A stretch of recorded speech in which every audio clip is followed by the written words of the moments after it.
Hola, ¿qué tal? Bienvenidos, gracias por acompañarnos en una nueva emisión especial de entrevista. Hoy para mantener un diálogo mano a mano con el presidente de Ecuador, Rafael Correa. Presidente, ante todo, muchísimas gracias por recibirnos nuevamente. No, gracias a usted, Ángel, a Russia Today y al mundo entero que va a ver esta entrevista. Presidente, una nueva cumbre del ALBA, esta vez en Bolivia, y con una ausencia, la de Nicolás Maduro, que acaba de confirmar que no va a venir a la cumbre finalmente. Bueno, en realidad no es una cumbre del ALBA, esta era una visita de Estado que estaba planificada hace varios meses. Hace pocos meses también nos visitó Evo Morales y quisimos aprovechar un momento que venga Nicolás para conversar de algunas cosas importantes y urgentes. Finalmente no pudo, pero no es una cumbre del ALBA y siempre fue planificada como una visita de Estado y un encuentro bilateral, presidente del Ecuador, presidente de Bolivia. Una reunión entre los presidentes. Bueno, visita de Estado, ¿pudo hablar con el presidente Nicolás Maduro? No he hablado en los últimos días, Juan. O sea, también se sorprendieron con mire, con el nuevo estilo que tenemos los gobernantes y esas visitas de Estado que antes eran tan pomposas, básicamente son visitas de trabajo. Que venimos con nuestros equipos ministeriales mientras se reúnen los presidentes, mientras yo doy esta entrevista, ellos están trabajando y luego a mitad de la mañana nos reunimos ya para concretar las cosas. Entonces, son mecanismos mucho más eficientes de trabajo que tenemos ahora. ¿Y qué han sido, presidente, en el caso de tanto del ALBA como de UNASUR, de Mercosur, estas reuniones, no las llamemos cumbres en los últimos tiempos, bastante frecuentes y bastante agitadas, ¿verdad? Qué bueno, porque debemos trabajar denodadamente para cada vez más consolidar la integración, pero integración que dé resultados claros, objetivos, diría contundentes. Ahora, son diferentes espacios, ¿no? El ALBA sobre todo es un espacio de países con coincidencia ideológica, presencia, organismos regionales e internacionales, con claras orientaciones, luchar contra un injusto orden mundial. UNASUR es la integración, como le llamamos, integral, en todos los aspectos, no solo comercio, sino infraestructura, conectividad, comunicaciones, etc. Y Mercosur, que nació en la época neoliberal, paradójicamente también ha tenido una postura muy soberana, muy auténtica al resistirse a todos estos tratados de libre comercio, tratados de protección recíproca de inversiones, etcétera. Entonces aprendemos mucho de lo que ha hecho y sigue haciendo Mercosur. En la última asamblea de Naciones Unidas se vio esta sintonía, digamos, latinoamericana en el discurso, por ejemplo, de la presidenta Dilma Rousseff, que fue muy fuerte con respecto a los casos de espionaje en América Latina. ¿Cómo no va a ser fuerte pues si nos viven espías?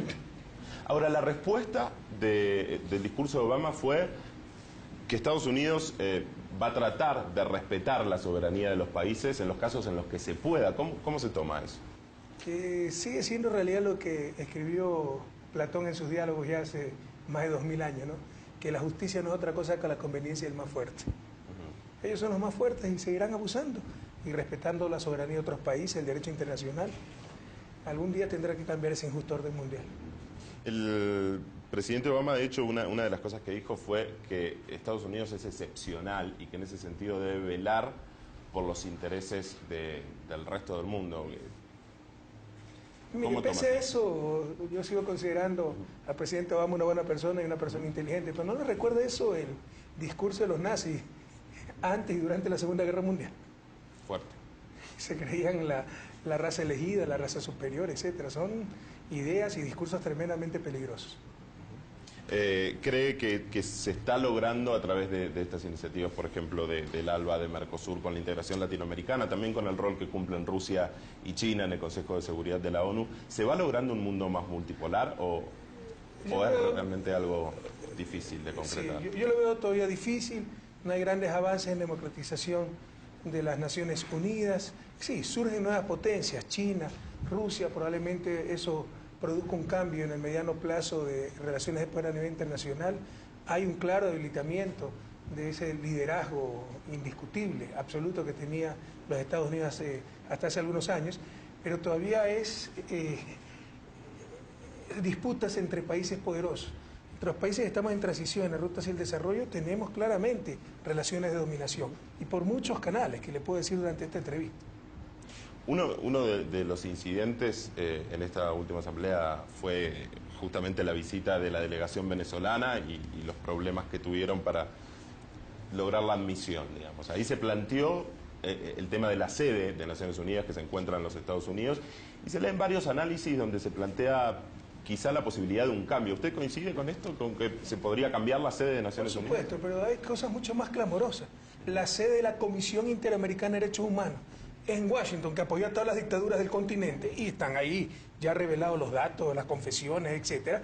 Pero no solo eso, Washington no ha ratificado el Pacto de San José, es decir, la Convención Interamericana de Derechos Humanos, pero financia y tiene la sede de la Comisión. ¿Quién entiende eso? Paga para que controlen a los demás. Entonces son cosas clamorosas. Ese era uno de los ejemplos que le ofrecí, dar de cómo todavía con los países en vías de desarrollo hay unas relaciones que pretenden ser de dominación. Presidente, lo llevo a un tema en auge en estos días en Ecuador, que es el tema de Chevron y esta campaña. ¿Qué es la campaña Mano Sucia? Vea, pese a sus millones, pese a todo su poder, pese a las centenas de abogados, pese a la campaña de difamación, de cabildeo frente a Congreso, Senado, Gobierno de Estados Unidos, instancias internacionales, no podrán ocultar la verdad, es demasiado contundente. Chevron destrozó la selva ecuatoriana. Su argumento, que el que contaminó fue Petroecuador. Yo he metido la mano en una piscina donde solo operó Texaco. Le puede preguntar a las centenas de comuneros que viven en la zona, pero sí es imposible ocultar una realidad tan clara. Y usted saca la mano 30 años después, la mano negra, la mano sucia, porque jamás remediaron nada. No solo eso, era contaminación que se pudo evitar. En esa época ya había técnicas mucho más amigables con el medio ambiente. Por ahorrarse unos cuantos dólares, por inflar sus utilidades, no les importó destrozar el medio ambiente y ni siquiera repararon. Y ahí está la prueba, no podrán tapar el sol con un dedo. No, sin lugar a dudas, el desastre ecológico, un equipo de RT, de hecho, ha estado en el lugar y lo ha comprobado. Se calcula que es 85 veces más grande que el de British Petroleum en el Golfo de México y unas 18 veces más grande que el de Exxon Valdez en Alaska.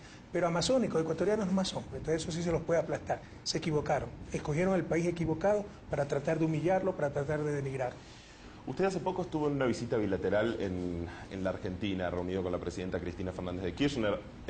YPF, ahora estatizada, que es la empresa petrolera argentina, ha hecho un importante acuerdo de explotación de petróleo con Chevron, precisamente. ¿Han hablado de este tema? Fue una visita casi privada. Yo fui a inaugurar la 25ª Conferencia Interamericana de Escultismo.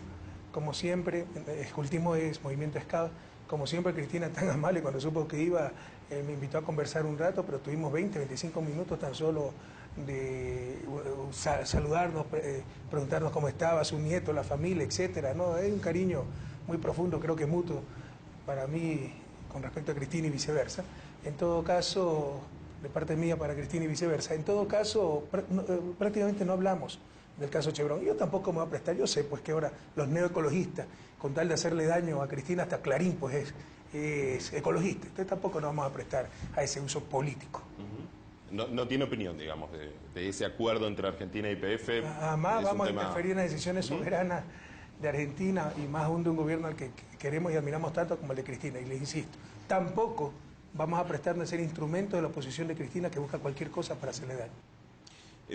Hablando de esa utilización que a veces hace las oposiciones en los países de Latinoamérica de diferentes temas, el proyecto Yasuní-TT ha generado polémica en Ecuador. Hay una cuestión que es que hace poco tiempo nosotros entrevistábamos a un jurista que precisamente nos destacaba la importancia que tiene la tierra, la Pachamama y la ecología en las constituciones de Ecuador y de Bolivia, algo realmente novedoso en el derecho internacional mundial. ¿Por qué cree que hay tantas resistencias por parte de la población a este tipo de temas? No es cierto, es ruido mediático, lo de siempre. Lo que hacen los problemas, entre comillas, gente que sacó 3% en las últimas elecciones, pero con la complicidad de la prensa corrupta, que ahora también Ecuador es neoecologista, ¿no? Para tratar de hacerle daño al gobierno. No podemos caer en esa trampa. Son los que protestan por todo. Protestaron por el areteo al ganado, protestaron por la evaluación de profesores, por examen de ingreso a las universidades, por bachillerato único. Ahora protestan por el Yasuní, ¿no? Pero es lo que no pueden lograr en las urnas, quieren lograrlo tirando piedras, ahora con la complicidad de la prensa. Pues no pasa nada en Ecuador. Y ojalá reúnan las firmas y vayamos a consulta popular sobre el Yasuní y verá que venceremos nuevamente con el apoyo y la confianza que nuestro pueblo tiene en su gobierno. Bueno, usted dijo en nuestras cámaras precisamente que daba las garantías de que esa explotación era con un mínimo riesgo ambiental. Se afecta menos del 1 por 1000 del parque y obtenemos 18.000 millones de dólares. No hay dilema, es demasiado claro. Como también un falso dilema, extractivismo versus naturaleza. La naturaleza se nos está destrozando. El principal problema de la selva amazónica es la expansión de la frontera agrícola y pecuaria, por falta de alternativas de empleo, de ingreso. esto puede dar esas alternativas de empleo y de ingreso. Entonces hay mucho mito en esto. Le insisto, felizmente la población confía en su gobierno. Y también otro falso dilema, ¿no? Seres humanos versus naturaleza, los derechos de la naturaleza. El ser humano es parte, puede ser naturaleza, y también tenemos derechos. Y el principal de los derechos, a superar la pobreza. Ecuador es un país todavía que tiene cerca del 30% de su población en condiciones de pobreza, más del 50% de su población sin servicios básicos. Y queremos dejar la riqueza en el subsuelo para ser tontos útiles de los contaminadores globales, que para eso se busque otro presidente. Y el pueblo ecuatoriano tiene muy claro, y le aseguro que tenemos el total apoyo de nuestra gente. Ahora, presidente, por supuesto que habrá un uso de la oposición y de algunos medios de comunicación de la oposición, sobre todo. Sí, también. Pero ¿no cree que puede haber legítimamente un grupo de gente que esté verdaderamente pero lo que sí le preocupada? aseguro es que la minoría. Si del 100 serán 10. ¿No? El otro 90 son los oportunistas de siempre que viven del conflicto. Y como pierden en las urnas, tratan de ganar con ese conflicto, desestabilizar al gobierno, debilitarlo, con la complicidad inmoral de la prensa de siempre. Entonces, por supuesto que debe haber un 10% auténtico. Con ellos están las puertas abiertas a hablar, etc. A los otros que tiran piedras y hablan más piedras, ¿qué se puede lograr con esa gente? Presidente, le pido solamente un minutito, vamos a hacer una pequeña pausa, regresamos enseguida, estamos hablando con el presidente de Ecuador, Rafael Correa. Ya venimos.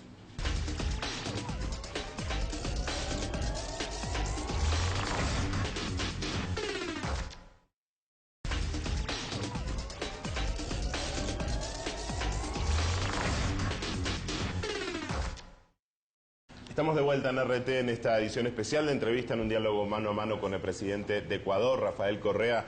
Presidente, hace no mucho tiempo se conoció un estudio que revelaba el financiamiento aparente de Estados Unidos a sectores de la oposición. Ecuador era uno de esos países, Bolivia no tengo la menor duda que continúa eso. Y no solo de Estados Unidos, de ciertos sectores de extrema derecha de Estados Unidos, de los propios grupos de poder del Ecuador. Ahora hay alianzas antinaturales. La prensa latinoamericana siempre ha sido la burguesía, siempre ha sido de derecha, y no es una excepción la prensa ecuatoriana. Ahora está unido con la extrema izquierda defendiendo la ecología. No les importa la ecología, lo que les interesa es hacer daño al gobierno, como en el caso de YPF con Chevron en Argentina. Yo puedo tener mis cuestionamientos con respecto a Chevron, insisto, pero no me voy a prestar el juego de una oposición argentina que busca cualquier cosa para hacerle daño, en ese caso, al gobierno de Cristina y en general a los gobiernos progresistas. Otro punto de contacto quizá entre Argentina y Ecuador tiene que ver con la ley de medios y con otros países de Latinoamérica. ¿Cuál es la relación hoy de los gobiernos regionales con los medios de comunicación? ¿Sigue siendo tan conflictiva como lo era? ¿Se sancionó la ley tanto en Argentina como en Ecuador? ¿Hay problemas en Argentina para llevarla a cabo y ponerla en vigencia? En Ecuador, ¿cómo está el tema? ¿Cuál es la relación hoy? Bueno, se está implementando ya la ley contemplaba una superintendencia de comunicación, se está seleccionando al superintendente, hay que elaborar, ya está casi hecho, el reglamento de la ley para poderla aplicar en toda su potencialidad, en todo su alcance. Pero en todo caso no nos engañemos también, hablemos las cosas claras, sin temor. Aquí se ha disfrazado. ¿Qué dictadura no llegó al continente en defensa de la libertad? Buscaban la libertad, los dictadores. Aquí también tenemos una dictadura mediática, un poder mediático que se disfraza bajo el manto de la libertad de expresión. No hay tal libertad de expresión, son poderes fácticos que con ese inmenso poder mediático hacen política, tratan de desestabilizar a los gobiernos progresistas, y la sociedad con toda legitimidad debe responder a esos abusos. La información no puede ser un instrumento de poder de unos cuantos, no puede ser una mercancía. La información es un derecho y en consecuencia tiene que ser controlada y regulada por la sociedad. Y ese control y regulación institucional de la sociedad se llama ley. Quizá hay un punto, es cómo se controla ese equilibrio, ¿no? El justo medio, usted tiene razón. Los gobiernos democráticos tenemos que enfrentarnos cada 4 años al escrutinio popular en las urnas. Los dueños de los periódicos que por tener dinero pudieron comprar una imprenta y que pretenden hacer lo que les da la gana, ¿se enfrentan a qué? Entonces ya es hora que tengan un control social adecuado. Nosotros nos enfrentamos al escrutinio popular en las urnas. El capital, propietario de los medios de comunicación, ¿a qué se enfrenta? No es solo un derecho, un deber de la sociedad regular ese poder. Lleva ya años esta integración latinoamericana, digamos, que empezó sin lugar a dudas con el principal impulsor, que fue el presidente Hugo Chávez. ¿Cuál es la ausencia que se nota hoy, ese vacío que ha dejado Chávez? ¿Ustedes lo notan también como líderes regionales? Bueno, en lo personal era un hermano, Hugo, ¿no? Nos hace mucha falta a todos sus amigos. pero también ya en el concierto regional, como un gran integracionista, un inmenso latinoamericano, deja un vacío más grande. Sin embargo, hay que seguir adelante. Siempre lo decíamos con el propio Hugo. Todos somos necesarios para sacar adelante nuestras naciones, para construir la patria grande. El más sencillo, lustrabotas, hasta el presidente más importante. Todos debemos ser necesarios, pero nadie debe ser imprescindible. Hay que continuar. Precisamente en homenaje del mismo Hugo. Pero es más difícil. Por supuesto, las personas son importantes. Hay personas necesarias, hay personas muy necesarias, como Hugo, como Néstor Kirchner. Pero hay que seguir adelante. En esta integración latinoamericana también hay una realidad que, paralelamente a UNASUR, a Mercosur, a ALBA, a esta sintonía de diferentes líderes, está la Alianza de Países del Pacífico, que tienen otra visión. Un poquito diferente. De la historia y de la actualidad, bastante diferente. ¿Cómo se hace para construir consenso en esa... Bueno, yo creo que hay denominadores comunes, ¿no? Por ejemplo, la defensa de la democracia, la integración, pero por supuesto hay grandes diferencias en cuanto a visiones políticas, visiones sobre el desarrollo económico. Los unos promueven el libre mercado, lo más antihistórico, ¿no? Y que, bueno, ahí están los resultados, ¿no? De tratados de libre comercio que ya tienen varias décadas en nuestra región, y si esa fuera la llave para el desarrollo de esos países fueran desarrollados. Pero no nos engañemos, ¿no? También es un impulso orquestado de potencias extrarregionales, es la restauración conservadora para tratar de parar los avances progresistas de la región. De hecho, pues un contrapeso a Mercosur, al ALBA, al propio UNASUR probablemente.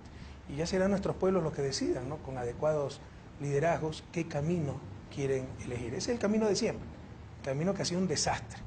Hemos empezado un camino nuevo y mejor, sobre todo a partir del siglo XXI, que ha logrado más soberanía, dignidad, más equidad, pero ya estará en manos de nuestros pueblos elegir qué camino continuar. ¿Cree que todavía hay chances, digamos, de sumar a esos países que todavía no se han...? Los que tendrán que seguir son los pueblos de esos países. Hablando de los pueblos y las decisiones, hay una cuestión que a veces se cuestiona, baja redundancia, en Latinoamérica, que tiene que ver con los liderazgos y la perpetuidad en los espacios de poder. Digamos, Qué interesante pregunta. Las reelecciones y demás. ¿Cuál es su visión al respecto? ¿Por qué no le dicen eso a Angela Merkel? Bueno, primero felicitaciones a Angela, mucha suerte en su nuevo periodo de gobierno, felicitaciones al pueblo alemán, pero... ¿Cómo están las relaciones con Alemania? Porque en la última entrevista... Pero en todo caso... Usted canceló al aire sacamos una sátira diciendo, si Angela Merkel fuera Rafael Correa, primero no hubiera ganado porque la mayoría no votó por ella. Eso es lo que decía nuestra prensa, ¿no? Cuando yo gano con 57% dicen, no, pero los que no votaron, más el extensionismo, más los no nacidos, más los difuntos, la mayoría no votó por usted y perdió. Yo les puedo mostrar artículos de que decían, con 57% ganamos y que habíamos perdido, porque la mayoría, no sé cómo sacaban las cuentas, la mayoría no había votado por nosotros. Entonces lo mismo dirían de Angela Merkel. Decían que somos unos corruptos por lanzarnos a la reelección, porque utilizamos medios públicos y tenemos ventajas sobre los demás. Entonces supongo que Angela Merkel es una corrupta. Decían que somos dictadores, porque como lanzamos a reelección, la base de la democracia es la alternabilidad. Bueno, entonces en Alemania no hay democracia. Y como ganamos mayoría en la Asamblea, decían que se acabó el Estado de Derecho porque ya no hay la independencia funciona, porque iba a controlar la Asamblea. Bueno, Angela casi gana la mayoría en la Asamblea, pero asumiendo ese escenario tampoco habría entonces Estado de Derecho en Alemania. Usted ve la doble moral. Son todas críticas sin fundamento para tratar de atacar a gobiernos progresistas, a presidentes progresistas altamente exitosos en las urnas. Allá Angela Merkel es lideresa, acá somos caudillos. Allá es popular, acá somos populistas. Es la doble moral, sobre todo de cierta prensa, que una nueva muestra de cómo la prensa trata de manipular a la gente para oponerse a gobiernos, insisto, como Hugo Chávez, Evo Morales, Cristina Fernández de Kirchner, Rafael Correa, altamente exitosos, altamente populares, pero que les disgusta porque desafían los poderes de siempre. En su visión, entonces, el tope es siempre la elección de la gente, digamos. ¿No? ¿Perdóname? En su visión, el tope es siempre la elección de la gente, nunca se pondría otro freno desde ese lugar. O sea, si un líder es considerado... Pero es que incluso contradice, por si acaso, nosotros en nuestra Constitución pusimos solo una de reelección inmediata, que es el mismo sistema de los Estados Unidos y no pensamos cambiar. Pero respetamos mucho los sistemas de cada país. ¿Por qué no critican los sistemas europeos? Pero aquí sí critican los países donde hay reelección inmediata, reelección indefinida. Y yo creo que son básicamente los pueblos los que tienen que decidir y coartar limitar esas posibilidades es limitar las opciones de la gente y también se podría criticar aquello como antidemocrático. Presidente Correa, muchas gracias por Gracias a usted. Hemos estado hablando en entrevista con este diálogo mano a mano con el presidente de Ecuador, Rafael Correa. Muchísimas gracias por estar del otro lado. Nos volvemos a encontrar en cualquier momento. Hasta luego.